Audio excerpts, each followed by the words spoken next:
So I'm starting something new here with this format. I've always loved to amplify my peers on the socials, but it always feels kind of empty, even though it does come from my heart. I think the hardest thing to achieve as a solo indie artist trying to be heard in 2024 is finding a personal connection to those who choose to share their time with us and, lift up the things we create. So I'm hoping with this content series that I'm starting today, it at least shows my appreciation and respect for some of the other musicians and some of the other peers in the city that I have.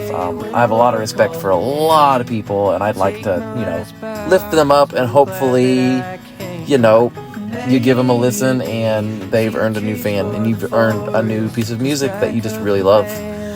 Anyway, so this first one that we're going to start with, I'm in this band, so I'm a little biased, but I did not write this song. It's an amazing song written by some really good friends of mine that we go way back.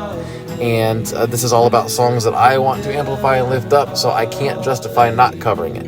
I'm talking about Calico Queen, and I'm talking about Strike Up the Band, which comes out today.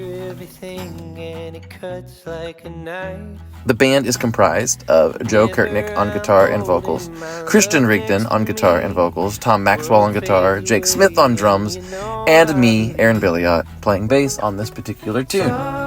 Christian and Joe wrote the song that we are going to talk about. It's a beautiful song. I was immediately drawn into its haunting atmosphere and the earthy acoustic guitar.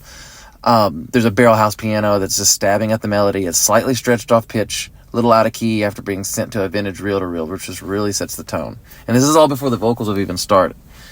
It's used to great effect on this song. Very subtle, but you do notice the gentle degradation of the signal through the song, which clocks in at just about 2 minutes and 20 seconds. By the time Joe breathes the first words, you've already become fully intrigued by what's next, which is significant. We're touching on a song about death here, and accepting death, something we all can resonate with at some point in our lives. But it's clear that this is not a negative outlook for our troubadours. I see it more of a celebration, which becomes more apparent by the time we hit the first round of hallelujahs. This is a funeral march, and it's a funeral march for the death of the writer's own fear of death. It's brilliant in its use of descriptors and how at first listen, the first verse almost seems like an admission of defeat. It isn't until the second verse that the writer's motives are fully realized. This is a song about peace. In the final act, we get an epic double chorus and an incredibly impressive vocal performance from Joe.